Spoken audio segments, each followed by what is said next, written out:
5000 साल। जरा इस आंकड़े के बारे में सोचिए। दुनिया के बड़े बड़े साम्राज्य बने और मिट गए, भाषाएं जन्मी और गुम हो गईं, लेकिन एक सभ्यता है जो इतने उतार चढ़ाव के बाद भी आज जिंदा है।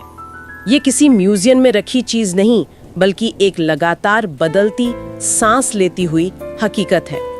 आज हम भारतीय सभ्यता के इसी लंबे और दिलचस्प सफर को समझने की कोशिश करेंगे। हमारे हाथ में जो स्रोत है, उनका शीर्षक है भारतीय सभ्यता की शाश्वत धड़कन। तो आज का बड़ा सवाल यह है कि आखिर कोई सभ्यता इतने लंबे वक्त तक जिंदा कैसे रहती है।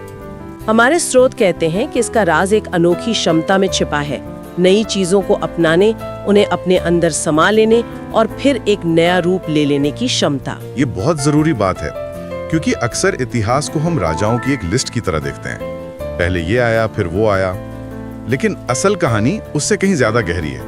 ये कहानी है विचारों के टकराव और संगम की। ये कहानी है कि कैसे बाहर से आने वाले प्रभाव यहाँ की जड़ों से मिलकर कुछ बिल्कुल नया बना देते हैं। तो चलिए इसी नजरिए से कहानी की शुरुआत करते हैं। सबसे पहले चलते हैं सिंधु घाटी सभ्यता की ओर। ये नाम सुनते ही स्कूल की किताबों से मोहनजोदाड़ो और हड़प्पा की तस्वीरें याद आती है ना? लेकिन ये सिर्फ पुरानी ईंटों के ढेर नहीं थे, ये अपने वक्त से बहुत बहुत आगे थे।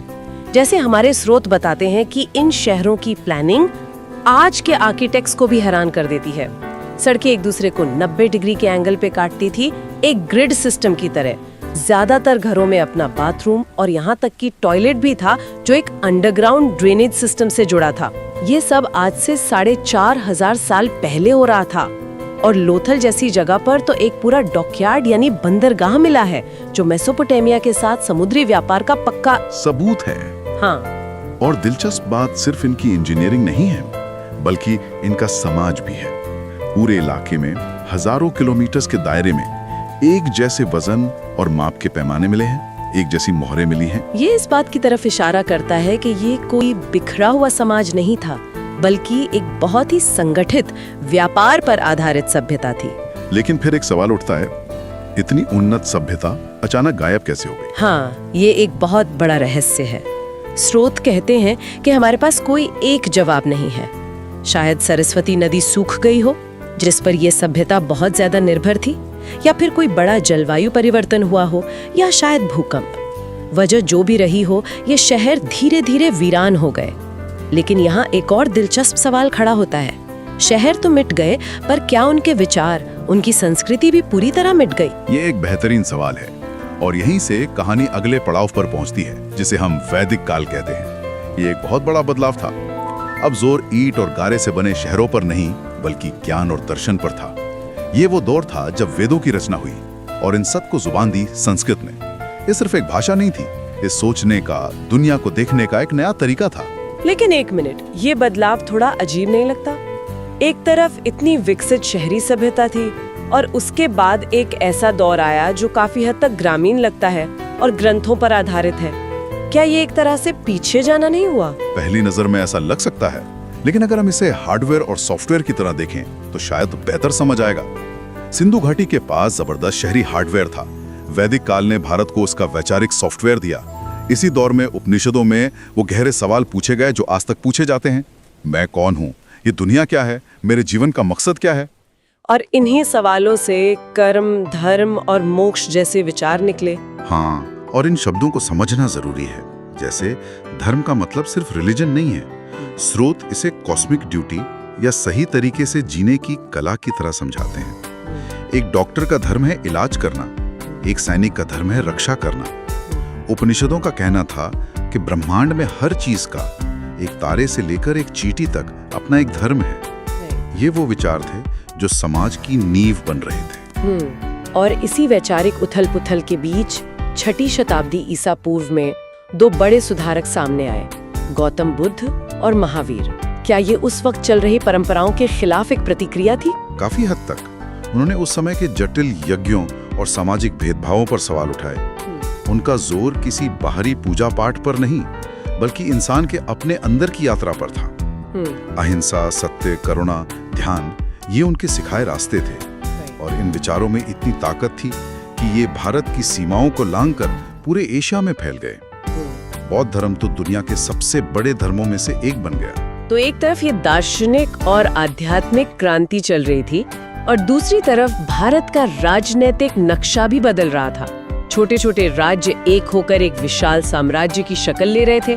और यहाँ एंट्री होती है मौर्य साम्राज्य की, और खास तौर पे सम्राट अशोक की। अशोक की कहानी तो कमाल की है। बिल्कुल, अशोक की कहानी इस बात का सबसे बड़ा उदाहरण है कि कैसे एक इंसान का व्यक्तिगत बदलाव एक पूरे साम्राज्य की किस्मत बदल सकता है।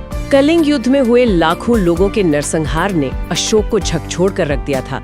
उन्होंने तलवार छोड़कर यानी धर्म का रास्ता अपना लिया। लेकिन ये सुनने में थोड़ा आदर्शवादी लगता है। क्या एक साम्राज्य जो विजय और ताकत के दम पर बना हो, वो सिर्फ करुणा और अहिंसा के सहारे चल सकता है?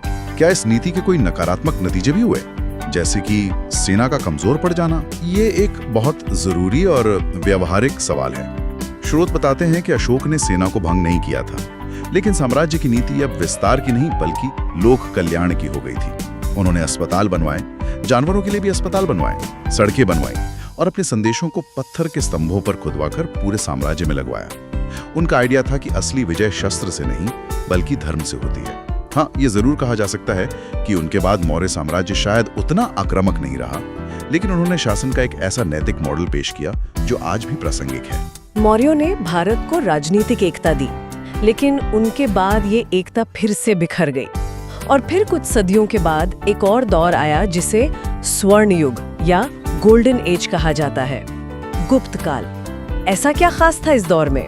गुप्त काल की खासियत ये थी कि यहाँ सिर्फ राजनीतिक एकता नहीं थी बल्कि ज्ञान और संस्कृति की एकता थी। ये वो दौर था जब भारत दुनिया के लिए एक नॉलेज सुपर पावर बन गया था। अच्छा, इससे थोड़ा और खोलकर समझते हैं। जब हम कहते हैं कि नॉलेज सुपर पावर, तो इसका असल में क्या मतलब है? इसका मतलब है कि हर क्षेत्र में जबरदस्त तरक्की हो रही थी। जैसे गणित में आर्यभट्ट ने दुनिया को बताया कि पृथ्वी गोल और अपनी धुरी पर घूमती है। उन्होंने ग्रहण लगने की वैज्ञानिक वजह बताई, लेकिन सबसे बड़ी क्रांति थी शून्य यानी जीरो का आविष्कार। यहाँ मुझे एक बात हमेशा हैरान करती है, शून्य सिर्फ एक नंबर नहीं है ना? ये तो कुछ नहीं को एक पहचान देने जैसा है। आपने बिल्कुल सही पकड़ा। ये सिर्फ एक गणितीय खोज नहीं थी, ये एक बहुत बड़ी दार्शनिक छलांग थी। कुछ नहीं की अवधारणा को एक संख्या के रूप में सोचना, ये उस जमाने की गहरी और अमूर्त सोच को दिखाता है। यही सोच हमें कालिदास के नाटकों में और अजंता के गुफाओं की चित्रकारी में भी दिखती है। और ये सिर्फ गणित या कला तक सीमित नहीं था। चिकित्सा के क्षेत्र में सुश्रुत नाम के एक सर्जन ने 1500 साल से भी पहले मोतियाबिंद और प्लास्टिक सर्जरी जैसे जटिल ऑपरेशन किए थे। उनके ग्रंथों में 100 से ज्यादा सर्जिकल उपकरणों की जानकारी मिलती है। ये उस वक्त की मेडिकल साइंस का एक चौंकाने वाला स्तर था। गुप्त साम्राज्य के पतन के बाद भारत में फिर से किसी एक बड़ी ताकत का राज नहीं रहा। अब कहानी क्षेत्रीय राज्यों की है। दक्षिण में चोल, उत्तर में राजपूत और फिर दिल्ली सल्तनत और मुगलों का आगमन होता है। ये मध्यकाल का दौर है।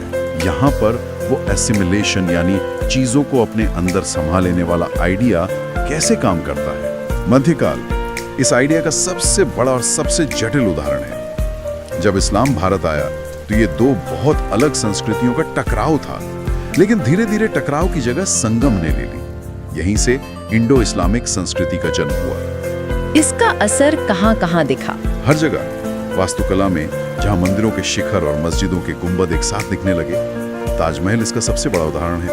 संगीत में जहां सितार और तबला जैसे नए साज बने, भाषा में जहां हिंदी और फारसी के मेल से उर्दू जैसी नई जुबान पैदा हुई, खाने में जगह बिरयानी और कबाब भारतीय खानपान का हिस्सा बन गए। इसी दौर में भक्ति और सूफी संतों ने प्रेम और भाईचारे का संदेश दिया, जिसने समाज को जोड़ने का काम किया। ये दिखाता है कि ये सभ्यता बाहर से आने वाली नई चीजों से घबराई नहीं, बल्कि उन्हें अपनाकर और अमीर हो गई।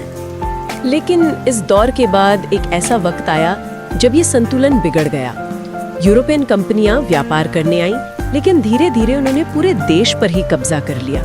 हम बात कर रहे हैं औपनिवेशिक काल की। स्रोत इसके बारे में क्या कहते हैं? स्रोत इस दौर की एक दोहरी तस्वीर पेश करते हैं। एक तरफ उन्होंने जबरदस्त आर्थिक शोषण का जिक्र किया है, कैसे भारत के पारंपरिक उद्योग जैसे कपड़ा उद्योग को बर्बाद कर दिया गया ताकि इंग्लैंड में बने माल को बेचा जा सके। भारत जो कभी दुनिया की सबसे बड़ी अर्थव्यवस्थाओं में से एक था, वो गरीब हो गया। लेकिन इसका दूसरा पहलू क्या था? दूसरा पहलू बड़ा दिलचस्प है। अंग्रेजों ने भारत पर बेहतर ढंग से शासन करने और यहाँ से कच्चा माल आसानी से ले जाने के लिए रेलवे, डाकतार और एक जैसा कानूनी ढांचा बनाया। उनका मकसद भारत का भला करना नहीं था, लेकिन अनजाने में उन्हीं के बनाए हुए औजारों ने भारत को एक करने में मदद की। रेलवे ने अलग अलग कोनों में रहने वाले लोगों को जोड़ा और उन्हीं के बनाए कानूनों का इस्तेमाल करके भारतीय नेताओं ने आजादी की लड़ाई लड़ी, यानी जुल्म के औजार ही आजादी के हथियार बन गए। और इसी जमीन पर महात्मा गांधी, नेहरू, पटेल, सुभाष चंद्र बोस, भगत सिंह जैसे नेताओं ने स्वतंत्रता संग्राम को खड़ा किया, जिसके बाद 1947 में भारत आजाद हुआ। तो अब हम पहुंचते हैं आज के भारत में। आज ये सभ्यता कहाँ खड़ी है? आज का भारत उसी हजारों साल पुरानी कहानी का नया अध्याय है।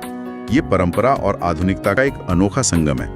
एक तरफ योग और ध्यान जैसी प्राचीन तकनीकें सिलिकॉन वैली के सीईओज अपना रहे हैं, दूसरी तरफ भारत का इसरो चांद और मंगल पर मिशन भेज रहा है। हमारे आईटी प्रोफेशनल्स दुनिया की सबसे बड़ी कंपनियों को चला रहे हैं। ये दिखाता है कि वो सीखने और बदलने की प्रक्रिया आज भी जारी है। तो इस सब का क्या मतलब है? इस पूरे सफर से हम क्या समझ सकते हैं? मेरे ख्याल से सबसे बड़ा सबक ये है कि भारतीय सभ्यता कोई पत्थर की मूर्ति नहीं है जो हजारों साल से एक जैसी खड़ी है। ये एक नदी की तरह है।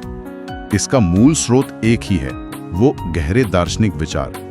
लेकिन रास्ते में इसमें कई नई धाराएं, कई नई संस्कृतियां आकर मिलती गईं, जिससे ये और विशाल और विविध होती चली गई। इसकी निरंतरता का राज इसके लचीलेपन में है। तो इसकी पहचान किसी एक चीज में नहीं, बल्कि इस अनेकता में एकता में ही है। बिल्कुल।